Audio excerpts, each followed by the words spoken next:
Hello, hello. Welcome, folks. We're going to get started in a couple minutes here. Just going to give folks a chance to get onto the webinar here today, but we'll get started shortly. So just sit tight. We're going to give it till 2 or 3 after here, or at least until it looks like we're stop having folks trickle in. But we're so glad you're joining us this afternoon for this training.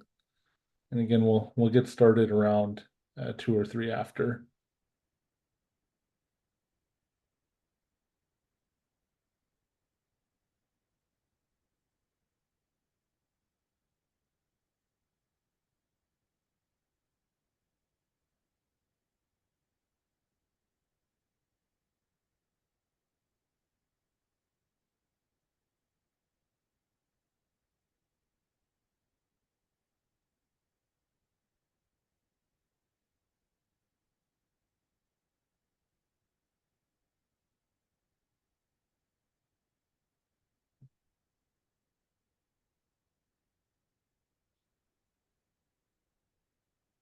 While we're waiting to get started here, I'm going to drop a link for the written version of this resource. If you haven't had a chance to go and check that out yet, um, might be useful to have that open in front of you. So um,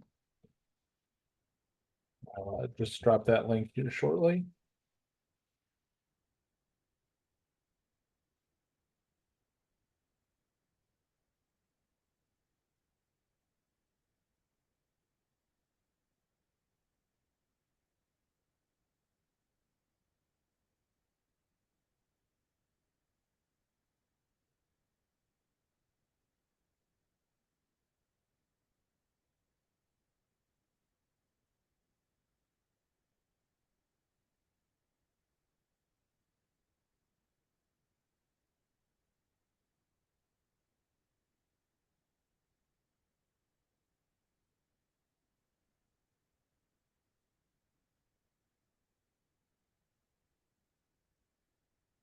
It looks like the attendees coming in from the waiting room has slowed down a little bit. So Joanne, why don't you go ahead and get us started? We can get rolling here.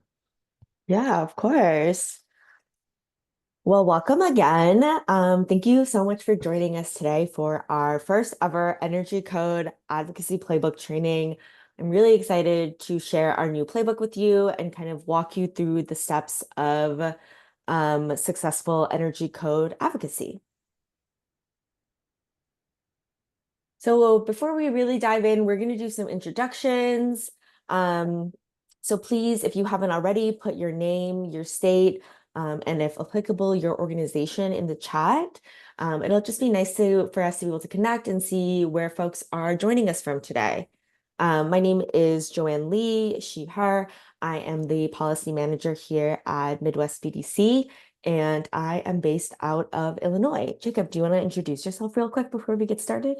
Yeah, sure. And I'm Jacob Surfling. I'm the Director of Policy and Projects here at Midwest BDC, and I'm based out of Des Moines, Iowa.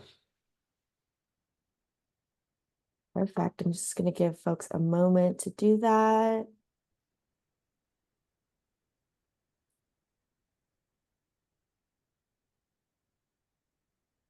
Welcome, everybody. So glad you're able to join us here. Awesome. Looks like folks are coming from all over the place. Always good to know. So here is our agenda for the day. So we're going to start off with our introductions and our icebreaker, and then we'll also go over some Midwest BDC community norms. And then we're going to dive into the um, 5 steps for energy code advocacy. So we've broken it down into these 5 steps for you. And then after we walk through those steps, we are going to examine some case studies around the Midwest.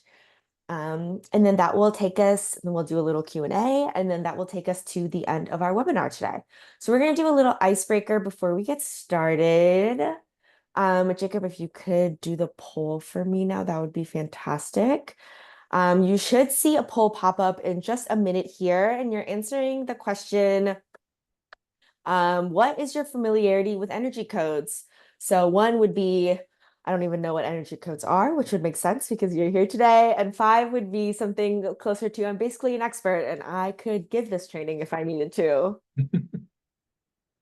So please put those in the chat. It'll be helpful to know kind of the familiarity folks are entering this webinar with today. Awesome. It looks like there are some folks who are one, and then we do have some threes and fours. So people who know quite a bit about energy codes, which is awesome.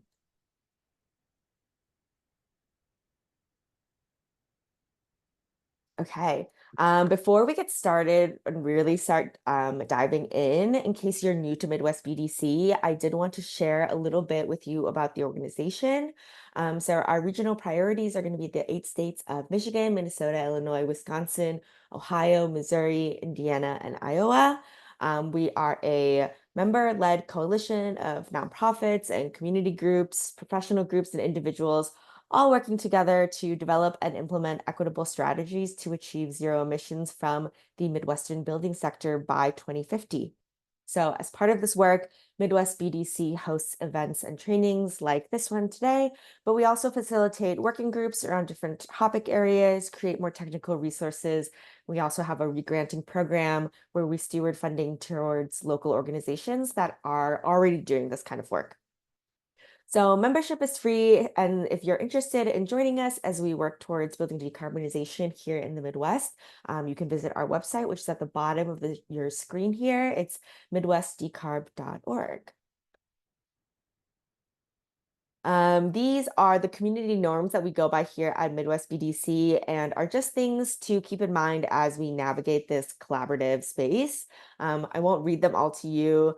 If you've been in Midwest BDC spaces before, you've probably seen these, but please just take a moment to look at them and familiarize yourself with them.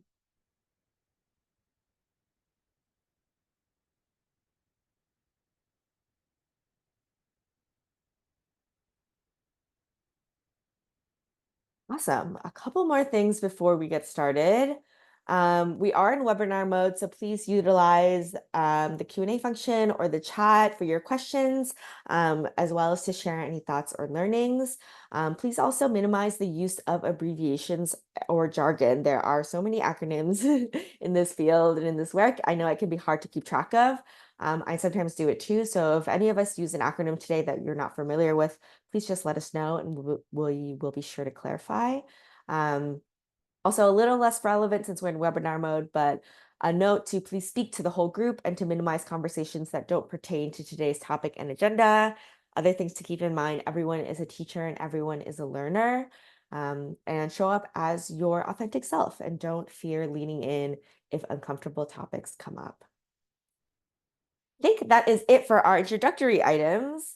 And so we can jump into our playbook. This is Midwest BDC's Energy Code Advocacy Playbook, which Jacob, thank you so much, just linked in the chat for us. It officially launched earlier this month, and it is designed to provide you with guidance and case studies on how effective energy code advocacy strategies across the different policy landscapes in the Midwest looks like. You can find this playbook on our website under resources, and everything we go over today is going to be in the playbook for your reference. I also want to extend a thank you to the folks listed here for sharing their expertise as we put together the playbook. They were really instrumental, especially when it comes to the case studies. And I also want to say a thank you to our local codes and standards working group. They are the folks that first identified a need for a resource like this, and were really critical in pulling it all together as well. So here's how we've broken it down. We are driving down the road of energy code advocacy. So step one is to get acquainted with building codes and other local building policies. Step two is to understand your state's policy landscape. 3 is to recruit a coalition of local stakeholders. 4 is to educate local officials on the benefits of local building policy. And 5 is to prepare to play defense. So let's get started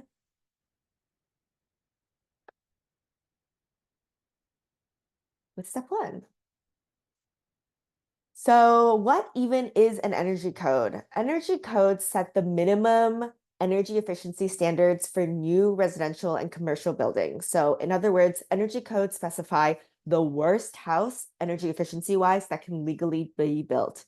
And energy codes are within a subset of a larger building code.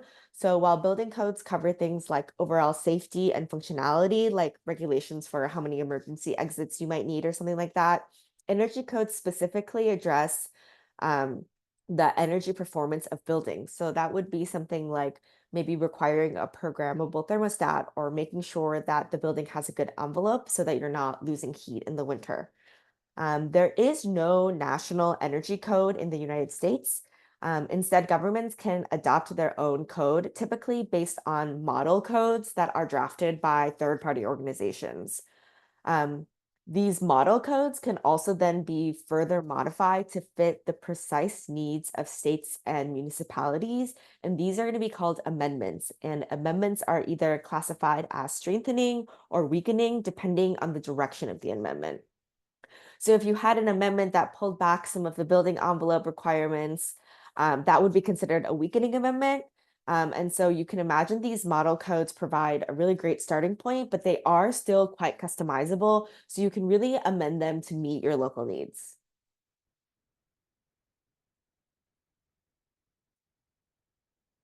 In the United States, one of the most common model codes usually comes from an organization called the ICC or the International Code Council. They call their energy code the IECC, so the International Energy Conservation Code. The ICC, the organization, has a bunch of different codes for various things from fire safety to plumbing, and energy codes are just one part of their whole suite of codes. The IECC is revised every 3 years and they're referred to as the year they were published. So you'll hear, oh, the 2021 IECC or the 2024 IECC. That's an acronym that we'll be talking a lot about today. So now that we know that what energy codes are, why are they important and why do we care about them? The primary goal of energy codes is obviously to conserve energy, right? The cleanest and the cheapest energy is the energy that we don't use. And according to the US Energy Information Administration, buildings account for approximately 40% of all of our energy consumed, and building energy codes govern up to 80% of that building's energy load. So you can see how building codes are important when it comes to decarbonizing our building sector. And even though the main goal of energy codes is to conserve energy, their reach really extends far beyond that. They lead to cost savings for residents because having more efficient buildings leads to lower bills. Um, it also saves money because building in these energy efficiency measures during construction is much cheaper than renovating for energy efficiency down the line. They also reduce emissions just by nature of having buildings that require less energy. You're going to have less emissions naturally.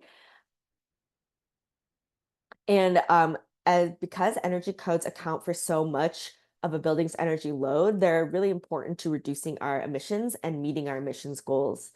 They also improve indoor air quality. So energy codes look at things like proper ventilation, which helps with excess moisture inside of our home. So those are things that impact our indoor air quality greatly. We spend a vast majority of our time indoors, so improving indoor air quality is a really important benefit of energy codes. Additionally, another one is energy codes can prepare for electrification. So model codes often involve electric preparedness measures, so things that ensure that new buildings, if not already electric, are prepared for that transition down the line. Um, Also, if an inefficient building is electrified, there's a risk that bills overall will rise, which is something we want to avoid. So having energy codes and efficient buildings is key when it comes to preparing for electrification. They also boost market acceptance. So energy codes are updated to incorporate new technologies and best practices. So having an updated energy code can boost market acceptance of these technologies and practices and help make them kind of industry standard. And lastly, they create more resilient homes. Buildings constructed to an updated model codes use less energy. They put less stress on the grid, especially during a period of power disruption. And they're also more comfortable during extreme weather and natural disasters. So modern codes really offer us a pathway to make our buildings and our homes more resilient. One final thing about energy codes is that they also promote energy equity. So, 1 in 4 households in the United States are considered energy burdened. So, that means that they spend more than 6% of their household income just on energy needs. So, energy burdened households often have to choose between paying their energy bills and meeting other essential needs. They're also more vulnerable, as you can imagine, to late or missed payments and power interruptions. And typically, these households use more energy per square footage compared to their wealthier counterparts because of their housing stock and their appliances are less efficient. So, having a strong energy code ensures that buildings, regardless of where they are and who they house, are efficient and can save already energy burdened households money on their monthly bills. A Department of Energy analysis shows that adopting the 2021 IECC is expected to reduce annual energy costs by over $300 a year. So I know we just went over a little bit or a lot. And if you're interested in learning more and diving in a little bit deeper, we have some resources for other organizations doing code advocacy work, and we've linked them within our playbook. And all of this information um, can be found on page 2 if you're looking to learn a little bit more. Okay, step 2. Step 2 is to understand your state's policy landscape. So these are the 8 states that are in Midwest BDC's footprint. States vary in who has the authority to adopt energy codes, and they generally can be categorized as either home rule states or Dillon's rule states. So in home rule states, like the name implies, local jurisdictions hold that authority, and in Dillon's rule states, the state holds the authority.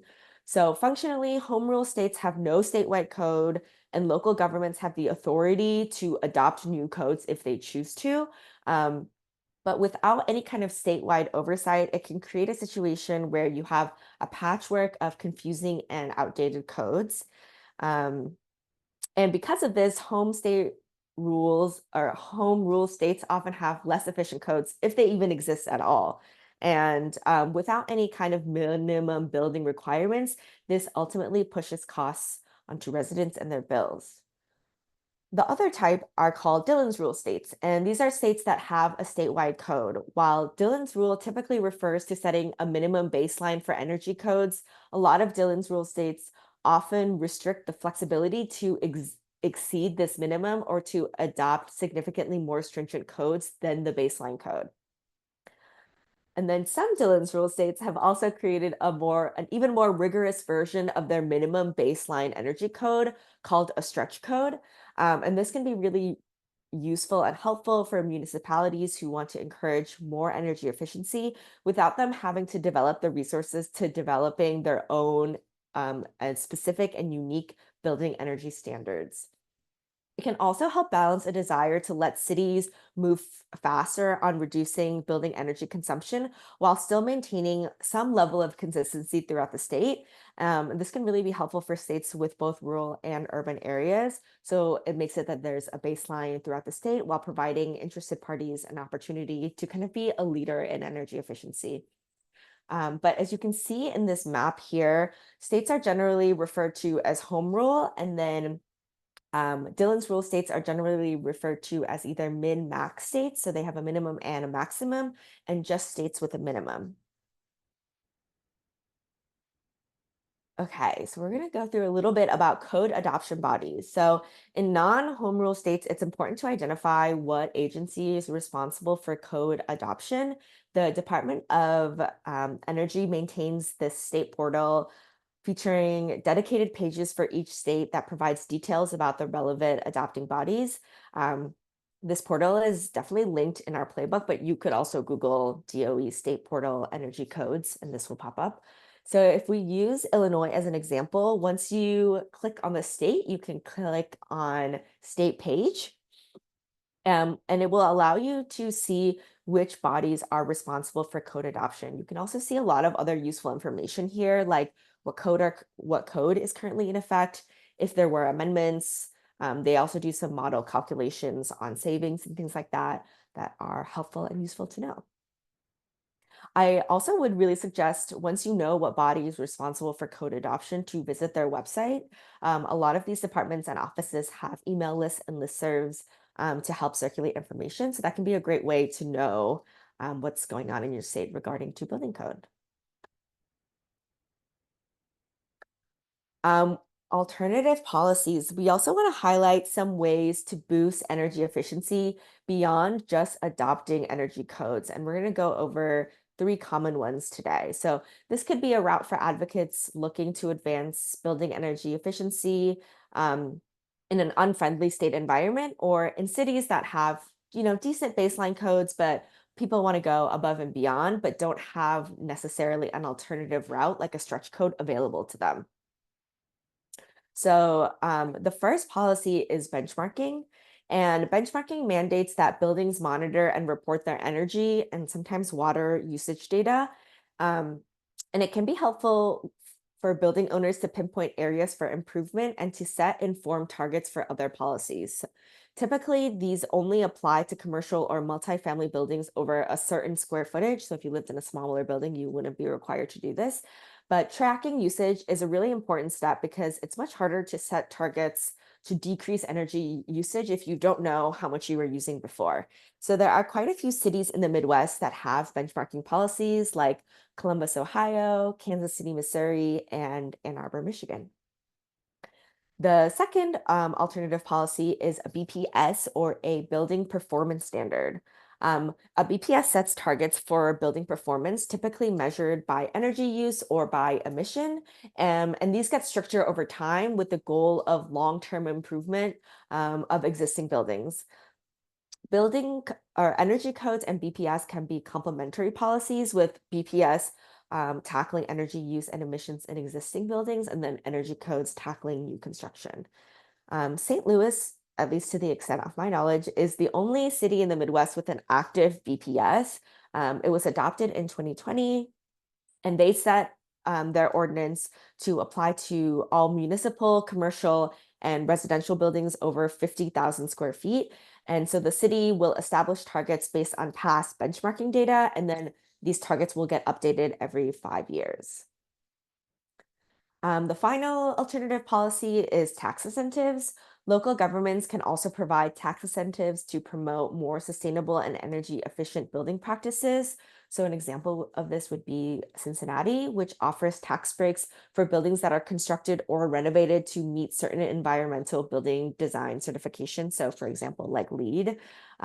These certifications involve a more stringent assessment of buildings and take into account health, emissions, waste, and all of these other things. So these are just a couple of ways that you can achieve the same or really similar goals to energy codes through alternative policy routes. If you want to dive a little bit deeper on these alternative policies, IMT, or the Institute for Market Transformation, has a wonderful resource on their website about building performance policies. So they'll go over a lot of the things we've talked about and have a lot of interesting maps and data that you can take a look at. That is going to be in our playbook on page 4 if you're interested in kind of clicking through this website. Okay, since we're almost 30 minutes in, I want to pause here and create space for some clarifying questions that may have come up. I will request that if you have maybe a longer discussion question, to hold those until the end, and we'll have a longer section for Q&A. But if you have any questions that have popped up that we can address along the way, now would be the time.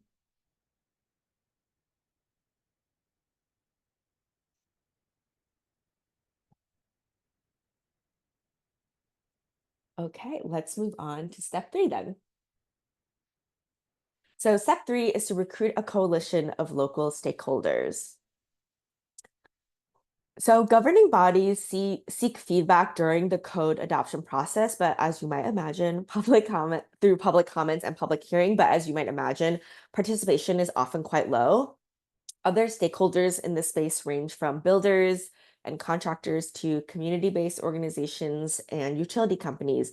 And it's important to kind of understand how these entities intersect in your policy landscape before really diving into code advocacy.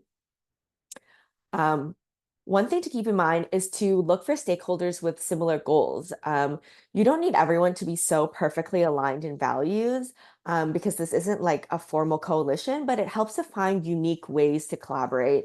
You can use your existing network, including your network through Midwest BDC and our local codes group.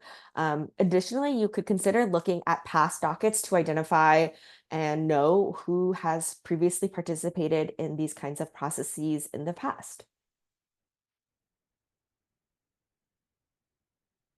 Once you've got a good grasp of the energy code scene in your area, the next step is really going to be to work on the messaging.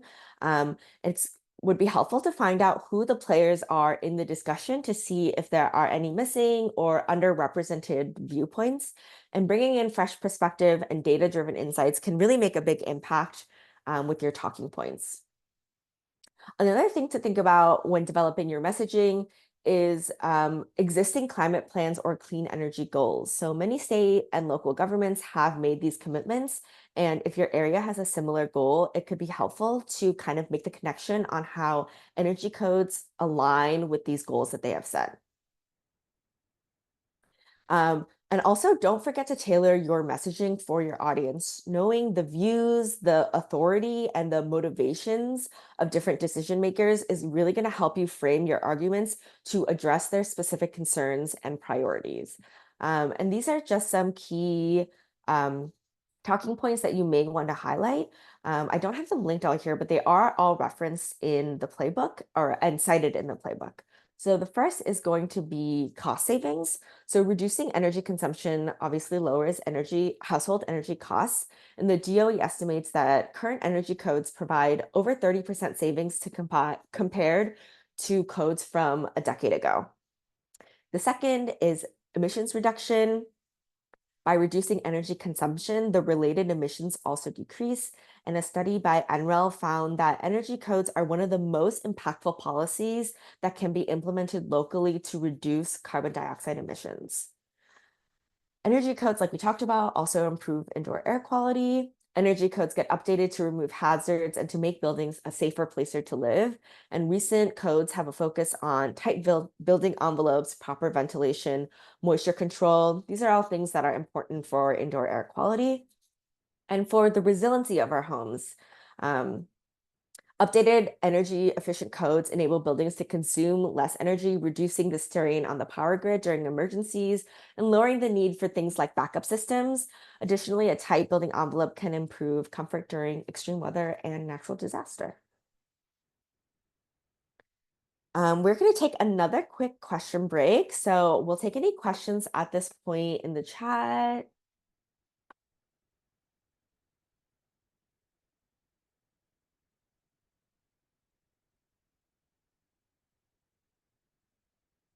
Okay, hearing none, I will turn it over to Jacob, who is going to walk us through the rest of the steps in the playbook. And Jacob, just let me know when you want me to switch the slide, and I can do that. Absolutely. And I do want to call out that we did have a question come in just as you were saying that, Joanne, from Elise asking, do codes just apply to newly constructed buildings? So yeah, the building codes that we're mostly talking about adopting here are for new construction or cases where it's a major renovation, and usually for to qualify as a major renovation, you're talking about touching, significant parts of the building shell and mechanical systems to do that. So I would say in terms of, meeting climate and decarbonization goals, the idea for engaging with building codes is sort of let's stop digging the hole any deeper, right? With the new buildings that are currently under construction.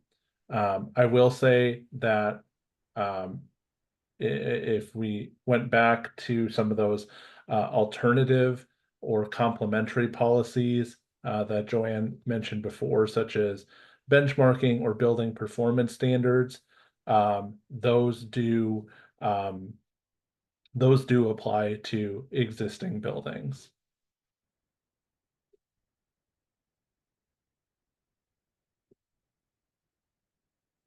All right.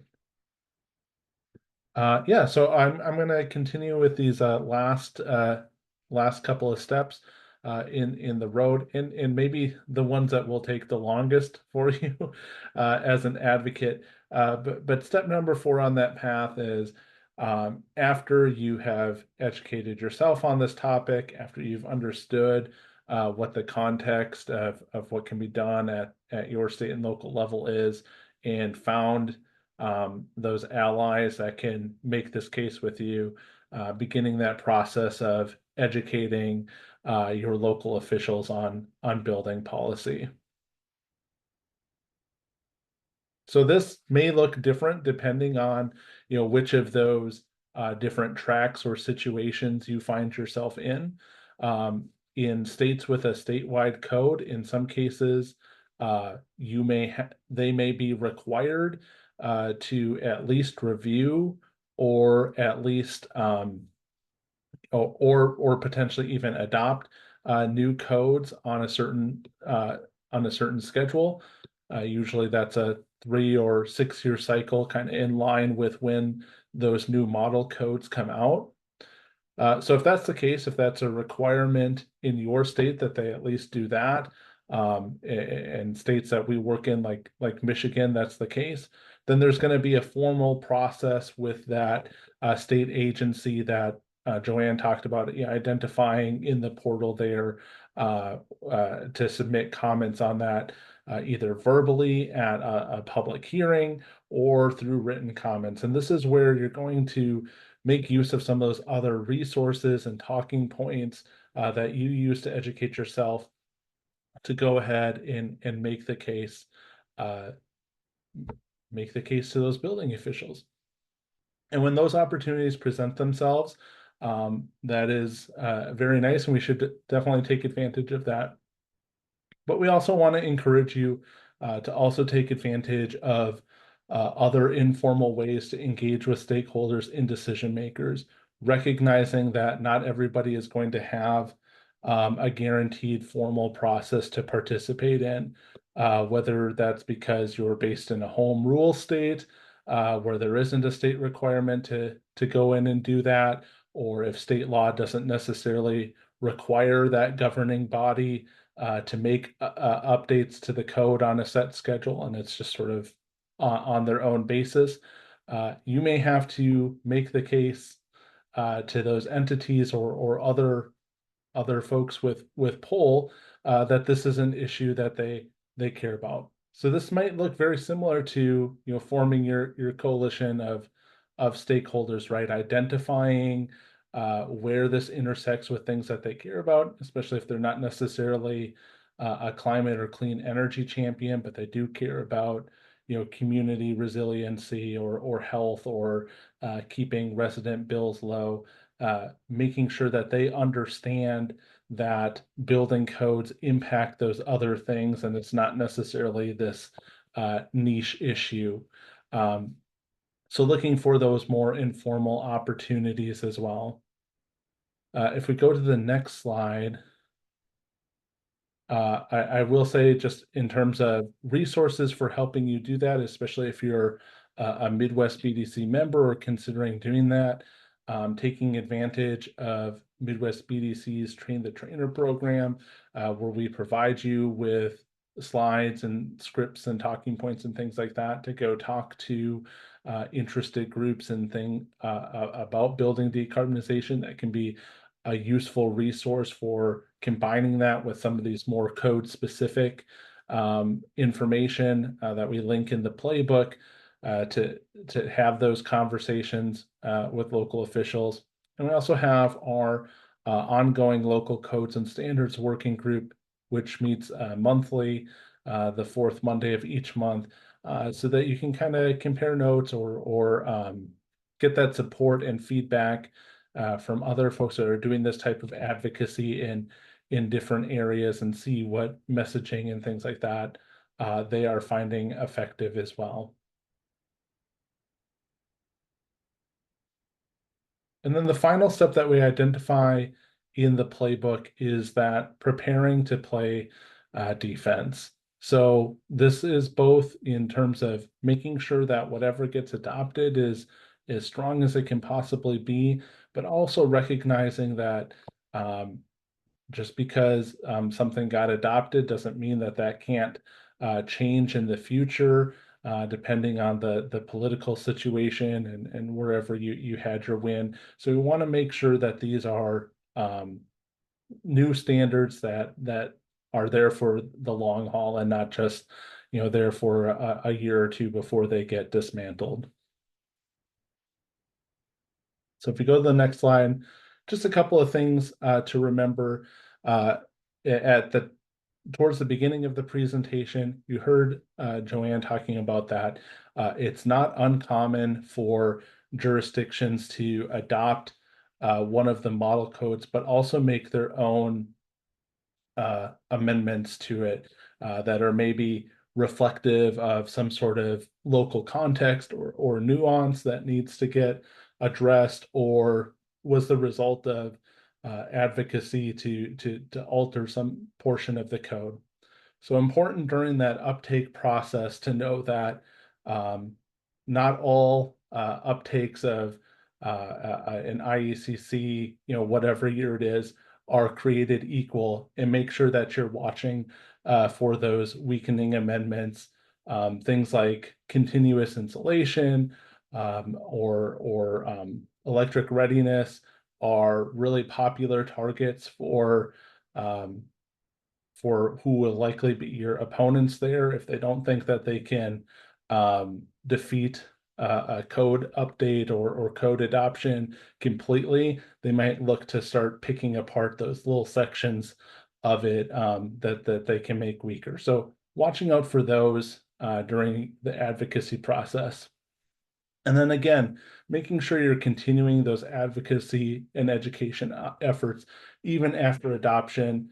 Don't assume your code win is safe. We'll talk about that a little bit when we look at some of the case studies that are included in the playbook.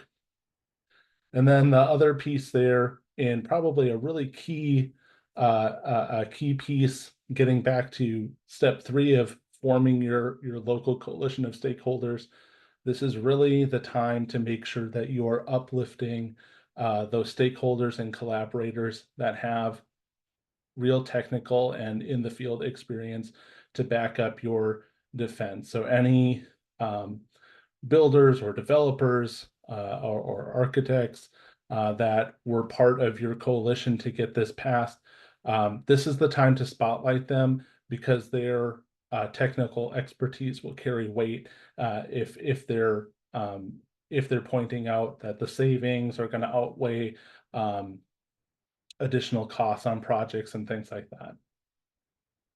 We also just included some of the really common attacks against building codes there, and some defensive talking points that you might utilize to kind of diffuse that. The main one that is always going to come up is that building to an updated energy code that holds new construction to a more stringent standard is going to increase housing costs. It's going to decrease the level of home construction or put homes out of reach in the community, which obviously is something that's going to get a lot of attention from state and local officials, and they're going to take that claim seriously if it comes up as a potential issue to do this. So a couple of things to push back on that with is that, yes, there may be some additional incremental costs, but if you in the resources that we include, they are often pretty minimal per square foot. And typically it's going to pay off for the actual residents that are eventually buying or occupying those units through the reduced energy bills, usually within the first few years of the building. So if you're assuming that, most folks are going to be in a home that they purchase for, hopefully 10 plus years, in a stable community, or that an apartment building is going to have tenants in it for a long time. If those additional costs are paying off for themselves, within 3 years, and then you're continuing to accumulate savings every year beyond that, that's pretty effective for counteracting that. And also just pointing out that I think it's something that's obvious once you point it out, but maybe not something that a local official or state official is thinking about. It's way more cost effective to incorporate these things during new construction than having to go back and retrofit them after the fact. So, well, there may be a case of, well, they can go back and add in insulation later on if the resident chooses to do that. Just pointing out, how much cheaper that is going to be to just do it right the first time, than try to go back and retrofit things.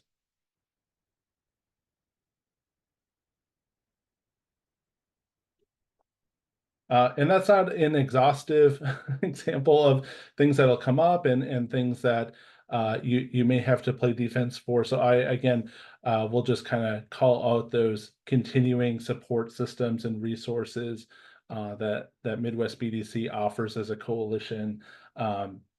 If you're hearing it in your neck of the woods, somebody else in the coalition has heard it before. It might have good advice for how to deal with those different attacks.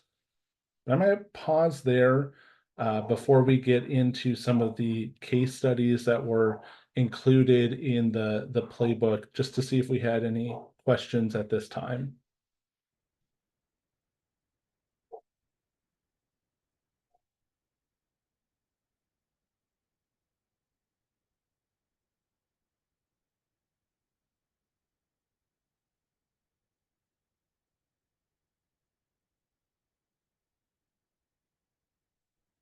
All right, I'm not seeing any right now. So we can wrap up with these case studies that were included. And Joanne, I know you did a lot of the interviews for these yourself, so feel free to jump in if I miss something critical here. And then we'll have time for some additional discussion at the end, if folks have been sitting on questions, to see if we address it on our own. Okay, so the first case study that you'll find included in that playbook resource comes out of Kansas City, Missouri. And we say Kansas City specifically because Missouri is a home ruled state. So there is no, at this time, no statewide minimum energy code. There's no maximum for that matter either, and local municipalities are able to adopt whatever they choose. So in 2022, Kansas City did opt to adopt the 2021 IECC with some strengthening amendments. And thank you to Eslin in the chat there, who I know was very involved with that advocacy, for pointing out that those were stretch amendments around having solar and EV ready elements, and moving that code towards net zero as things move forward. So this was really exciting 2 years ago to have them adopt that. You can see some information about uh, the the coalition that came together to push that through in Kansas City. And it talks quite a bit about the pushback from builders that continued after after that was adopted in 2022. Again, surrounding issues of cost and claims that that was going to deter business in Kansas City and push development out to the surrounding suburbs. So you'll hear about the different educational outreach that the Metropolitan Energy Center and other allies involved with that adopted. around doing free building science and energy code training, um, working with building professionals to make sure that folks understand it. And I think they're also a strong case study in successful defense of that. Uh, Eslyn can tell you more if you reach out to her. But after that code was passed, the next year there was some turnover on the city council, and opponents of that bill did come back in 2024 with a proposed ordinance which would have rolled it back. But we are happy to say that that ordinance was successfully defeated because that coalition stayed together and continued to do education on the benefits of that new code after it was passed.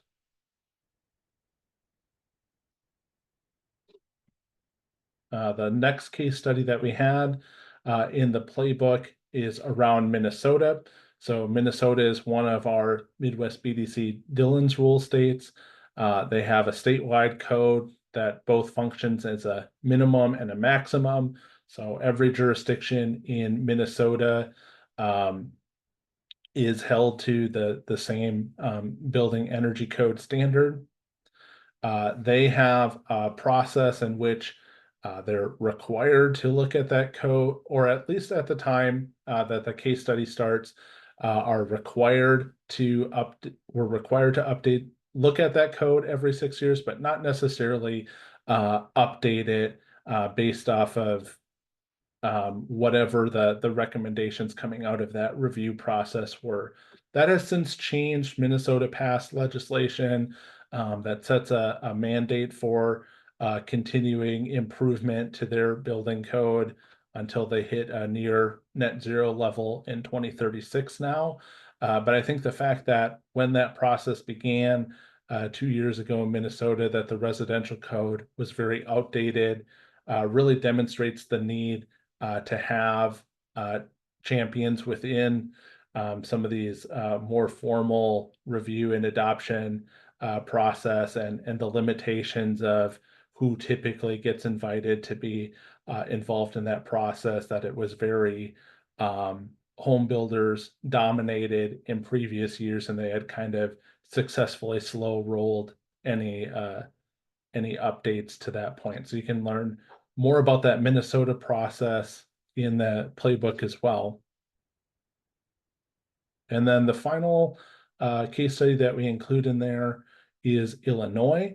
So Illinois is the one state within our footprint that will have a stretch code in the near future.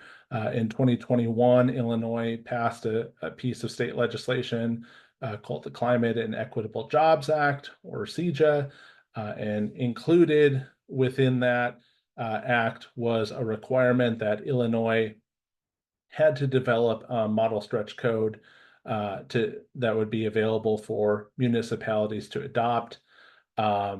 That's currently kind of going through the review process to finally be released. But again, I think it goes to show the limitations of that policy at the state level, is that it's an optional thing for cities to adopt. The stretch code wasn't one of the more headline grabbing aspects of CEJA when it passed. The local jurisdictions that would have to choose to uptake this don't necessarily have a great understanding of what it is or the potential positive impact. So really highlighting the need for even when some of that stuff is on the books, for local advocates to step in and make sure that it's being taken up and taken advantage of by municipalities.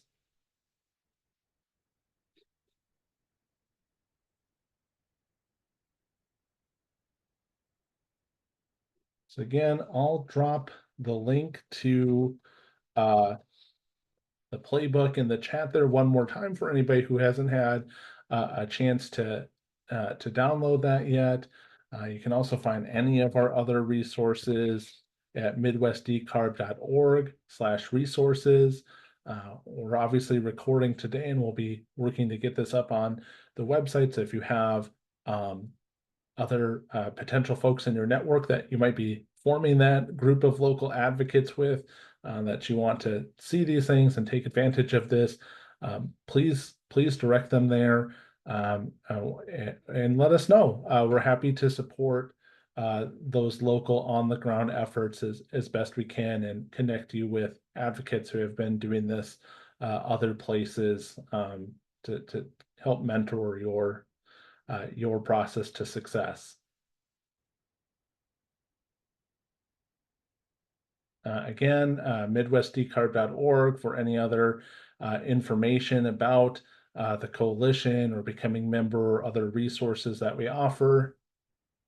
And I think that was it for today. So I am going to see if we have any questions in the chat. Yeah, and go ahead and drop those in the Q&A or in the chat, or use that raise hand function. We're happy to stick around and take any questions for you all on the playbook specifically, or questions about codes that came up as we were going through.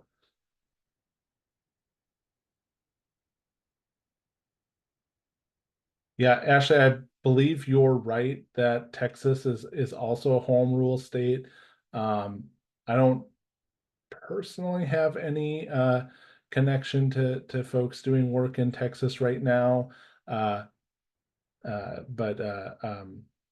definitely, I think a lot of what's included in there, although our case studies are Midwest specific, I think would definitely apply in Texas as well. So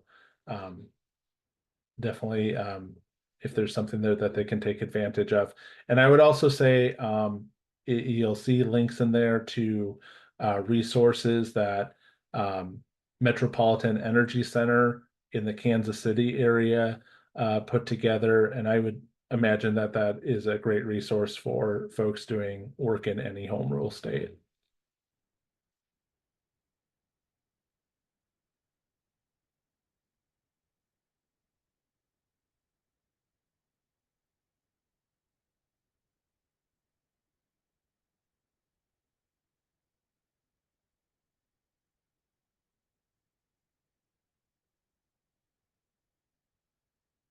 All right.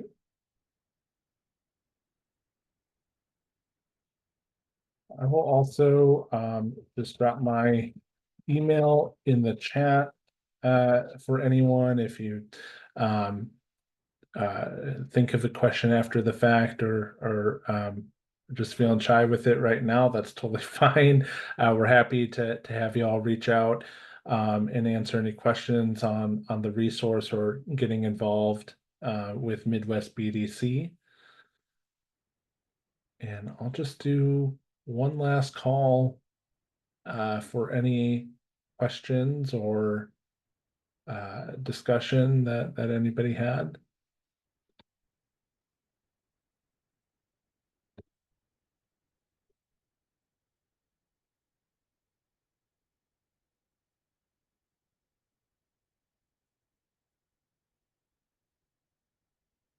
Okay, great. Well, we appreciate you joining us all as well. And I'm not seeing any more questions, so I think we can go ahead and wrap up. But thank you for joining us, everybody.